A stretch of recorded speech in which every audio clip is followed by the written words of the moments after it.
Hey all, it's Johnny, and I've got some really exciting news. I've got a book out. It's called 13 Stories, and it's out now from all UK booksellers. The luxury apartment block Banyan Court towers over Whitechapel, the rich residence of the shining front, cut off from the poor who live in the building's back. At the top, billionaire recluse Tobias Fell lives. And dies. His death witnessed by 12 guests, none of whom will speak on it. Discover the horrors they have each witnessed. Anyway, it's great, and to be honest with you, it's my first book and I really want it to do well, so if you've listened and enjoyed the Magnus archives, I'd really appreciate you giving it a look.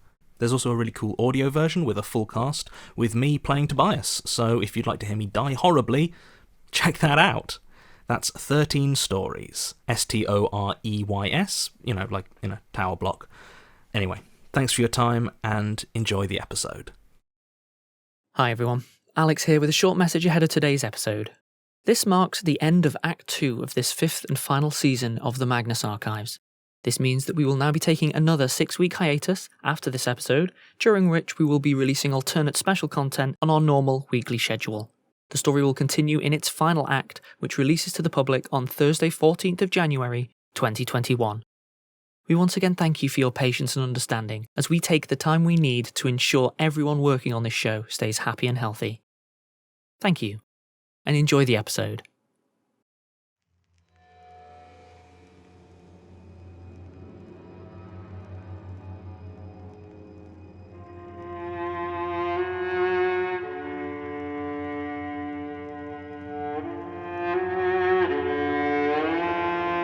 Rusty Quill presents The Magnus Archives.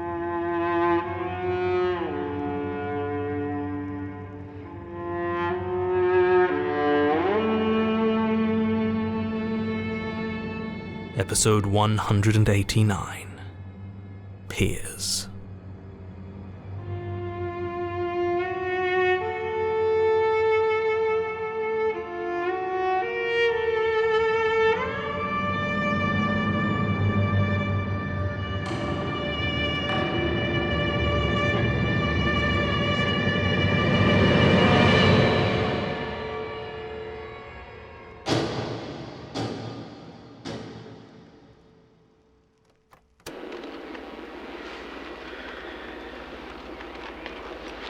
This is it then.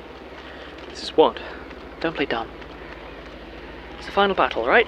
We climb the tower, take out the bad guy, figure out how to change the world back, and back in time for tea.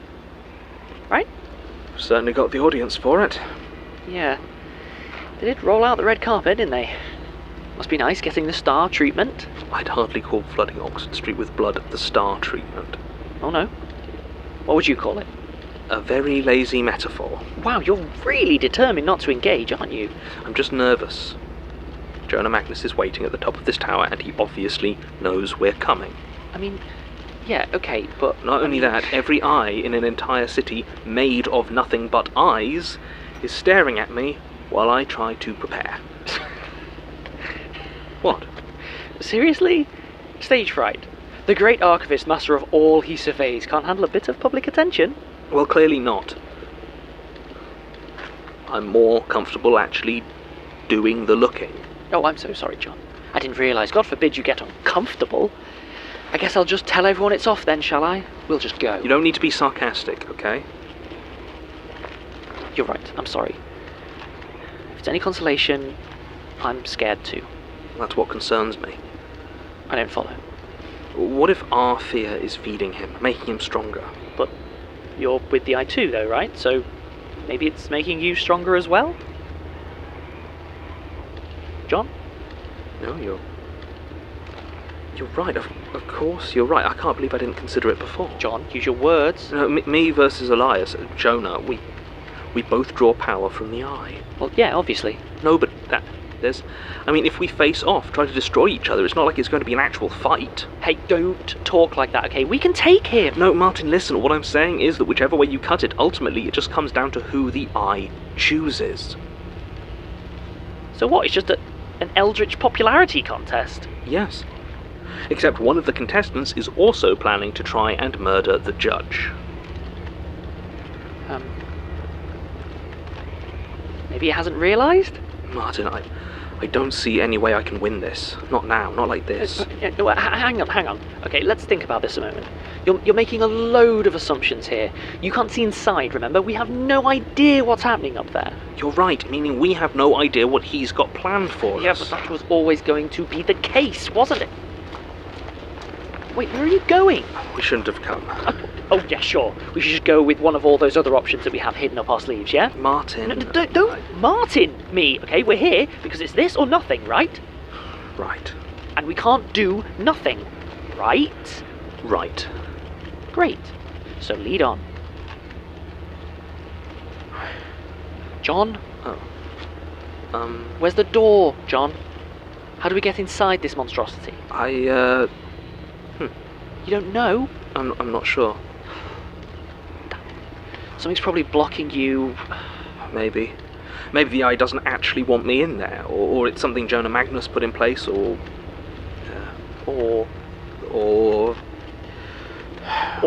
maybe I can't bring myself to look. Maybe I don't actually want to go inside. Oh, for God's sake, John! I'm sorry. No, it's... I get it. It's fine. Maybe there's another way in. What's this thing made of anyway? Like obsidian or something, right?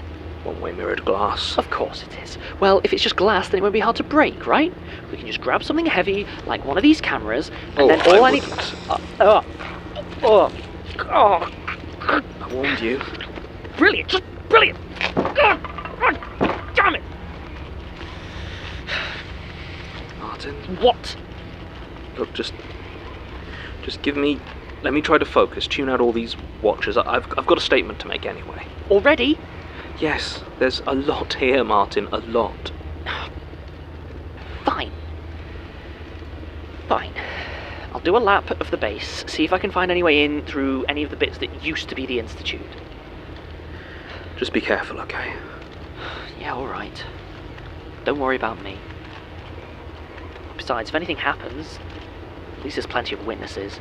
That's not funny. No. Be back soon.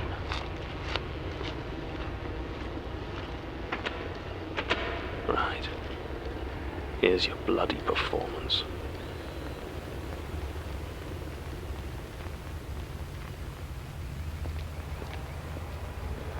The minister hurries onwards, his eyes downcast, focusing on anything that breaks the monotony of the street. Cracks in the paving stones, boot-stomped cigarette ends, the mouldering yellow lines that snake along the pavement's edge. Anything so that he doesn't have to meet their gaze. The gaunt and hollow-cheeked figures that stare at him from every corner of this blighted city that might hide them from the chill. Stick-brittle women, dresses covered in second-hand blood. Old men bloated from what we sold to them as food, skin discoloured from malnourishment. And the children. God, the children. They won't stop looking. Won't stop following him with their piteous, desperate gaze that speaks so loudly his knees feel like they will buckle. Help us. He will. Of course he will. He wants to. He hasn't lied to them, he really hasn't. He used to be one of them. He remembers what it can be like. He is there to speak for them, and if necessary, he will join them again. The minister grips his black leather briefcase closely to his chest, bile rising in his throat at the sudden jolt of fear that races through his veins. Where did that come from? Is he afraid of it, of returning? Of that sharp stab of hunger, the shivering of a cold that you can't escape? Or is he afraid that, should it come to that, they will see him as a deceiver? But he cannot dwell solely on his worries, he tells himself, a sentiment that his journey is proving quite inaccurate. He glances at his watch, trying to hide it from his observers so that they might not see how expensive it is. He's late, of course. The minister is always late. There are never any taxis, you see. If he was in a car, it would be all right. Then he wouldn't have to see them, be seen by them. No, that's not the way to look at it. These are his people. It's important he stays connected to them. So why does it make him so afraid? Before him rises the great shining glass palace, jagged and angular, clear crystal fogged and smeared with sweat and grease and breathy condensation. But still its denizens can be seen by the masses of the starving that crowd around the edges. They cannot help but look inside, begging and weeping and hissing and falling as they wait for somebody, anybody, to stop the things that kill them.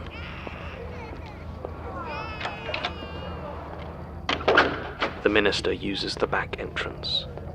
The stale and humid air hits him immediately, the light from the not a sun reflected through a dozen layers of glass. The light takes on a crimson tinge as he passes an office dried with gore and turns away from a back room where 3 men in fine suits laugh among themselves as they weave their pile of nooses. Time was, the minister thinks, they'd have at least put up a curtain, a token effort to hide their intentions. But now they work in full view, unafraid of what the masses outside may see. Their lies are just as transparent. There is no choice here but to believe. Finally, he reaches the chamber, the heart of the wretched place. Though the corridors are hard to navigate in this place of clear walls, you can always follow the sound of blustered roaring echoing down the way. It gets louder and louder with each step until the minister crosses the threshold into the great room, and it swallows him whole. The 2 sides scream and hoot and holler at each other, each on their end of the pit of sand, the arena in which they fight. The minister ignores the cobwebs in it as he makes his way to his chair. It is politer not to mention the thick layer of dust that has accumulated on the arena floor. He takes his place, marvelling again at how comfortable the seat is, how well it seems to fit. Before the memory of the eyes outside, the knowledge that he can still be seen, wipes the contented smile from his face with a jerk. He looks across the divide at his opponents, pale and gurning things that smirk and guffaw and howl. They are content and safe and happy in this place, and only scream so loud from sheer hatred of the idea that any might make noise except themselves. On their thighs can be seen the glint of gold from the great polished nails they have driven through their legs and into the chairs, gangrenous wounds that ensure they should never have to rise again, their position utterly secure. On his side of the arena the shouts should be sharper, more angry, but their tone and pitch are such as to merge seamlessly with the others. There are no golden stakes on this side, pinning down his would-be comrades, but the minister must be careful not to look too closely, or else he might see how many of his allies are fused to their own chairs, on which they have sat comfortable for so long. His eyes drift away, through the walls to the crowd outside. Their baying cries for justice cannot be heard in here. If any whisper should make it through, it is utterly destroyed in the deafening shouting that surrounds him. But he cannot forget their eyes, watching him, piercing him with their wounded humanity. The minister swallows and tries to speak over the din. At first his words are lost, vanishing into the cacophony without a ripple. But they are words, clear and distinct from the shapeless expostulation of his peers, and as he says them one by one the others fall silent, their disgusted attention landing on him until his own voice falters in the sudden quiet. Across the pit the pallid things gurn at him in indignant curiosity, while on his side he is surrounded by expressions of horrified betrayal. They can all hear him now. Any words he speaks will ring out through the chamber. He wants to talk of the people outside, the bruised and abandoned ones that suffer and die to slake their appetites. He wants to cry for restitution, for justice, for a future, for anything. But all eyes are on him, and he falters. He remembers the cold, the hunger, the ache of concrete beneath him. He is afraid, and his chair is so very comfortable. The minister coughs once, uncomfortably, and sits down. As he does so, the great bell tolls for dinner, and 1,000 scuttering servants swarm out and into the chamber, depositing their silver trays before each seat, piled high with succulent, steaming meat. The minister eats as those outside look on, and all he tastes is salt.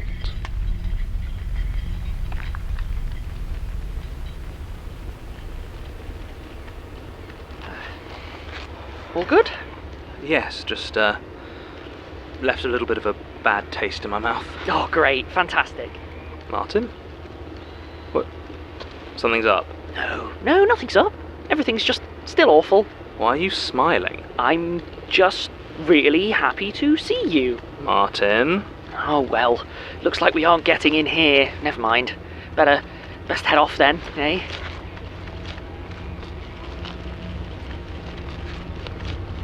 What's going on? It's fine, just trust me. Martin, this is not the sort of place where acting strange means I will still Oh!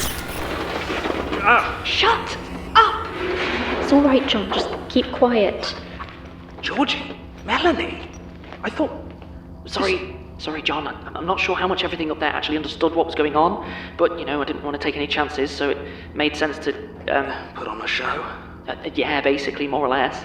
Martin says it's much harder for you to avoid attention up there. Another reason we should have left them up there.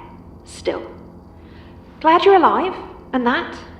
Likewise, Oh, Oh, I know that sound. He's going pale, right? 5 quid says he's about to collapse again. I am not going to collapse. What do you mean again? Oh, come on. You do it all the time. I'm just feeling a little bit woozy, alright? I can't quite think straight like it. Martin, you remember? Is this what you were talking about? Yeah, if something messes with his connection, he can get a little vague. I don't like being discussed like I'm not here. Then you are going to love the others. What others? There's a small group of survivors we managed to pull out of some of the nearby hells. They think we're special. Because the eye can't see us. It's fine, Georgie. You can use the C word. Excuse me? Fine. We've got sort of a cult. Oh, that's okay. Not what I was expecting. It's extremely weird. It wasn't intentional. It just sort of happened. Although, I have to admit, it can be useful occasionally. Okay, this is a lot. Why don't we take it from the top? All right. You're alive? Yeah. Good. I keep telling her that technically there's no proof of that. I'm really glad. Friendly faces have been kind of rare. Or weird. How are you here? What happened? When the world started to change, it just didn't hit me and Melanie. Not really. Georgie's got that fearless thing going on, and me and the eye. Well, you remember our messy divorce. Sure. We figured you'd know what was going on, so we headed for the Institute, but it was, you saw it up there. We couldn't find you, and by the time we arrived, the world was full nightmare. There was nowhere to go back to, so I told her about the tunnels. Turns out, not only were they still here, they actually do a decent job of hiding things. When you aren't painting a huge target on our backs. Melanie. What? I'm here, aren't I? I didn't say anything about being nice about it. No, you didn't. So, let me moan. I'm sorry to cause a fuss. Bit late for that. How did you know we were there? How could we not? The entire city knows you were there. Everyone is so excited to see the Ceaseless Watcher's special little boy. Yes, well... You always did enjoy being the centre of things. So what's next? Well, I vote we catch up somewhere that's maybe not quite so close to the sinister mega tower. Not so fast. Is it safe? If we take you to the others, is that going to put them in danger? No. No, I don't think it will. I'm going to hold you to that. Fine. Come on then. Oh, Melanie, do you need a hand, or...? No, I'm fine. Somehow managed to keep my cane through all of this. And I know this part of the tunnels pretty well. Besides, do you even have a torch? Oh, no, not anymore. Then we lost it. I'm not the one with the problem. I'm told it gets pretty dark. Huh. Oh, and John? Yes? No tape recorders. Oh, right you are.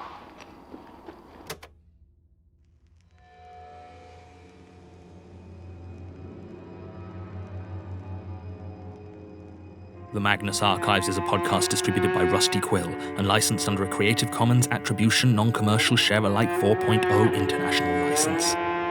Today's episode was written by Jonathan Sims, produced by Lowri and Davies, and directed by Alexander J. Newall. It featured Jonathan Sims as the Archivist, Alexander J. Newall as Martin Blackwood, Lydia Nicholas as Melanie King, and Sasha Sienna as Georgie Barker. To subscribe, buy merchandise, or join our Patreon, visit rustyquill.com. Rate and review us online, tweet us at The Rusty Quill, visit us on Facebook, or email us via mail at rustyquill.com. Join our community on the Discord via the website, or on Reddit at r/The Magnus Archives.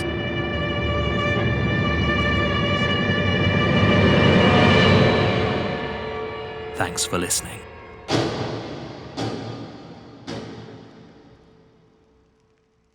Hi everyone, Alex here. I'd just like to take a moment to thank some of our patrons.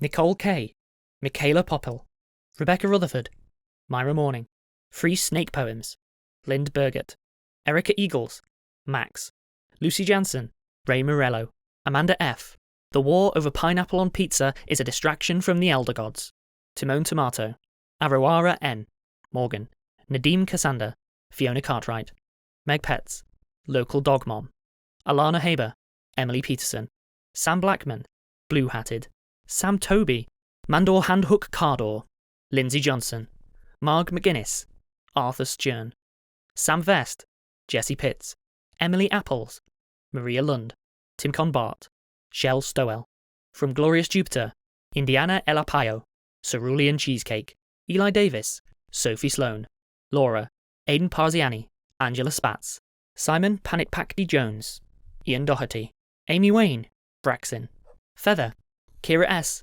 Stag. Thank you all. We really appreciate your support. If you'd like to join them, go to www.patreon.com/rustyquill and take a look at our rewards.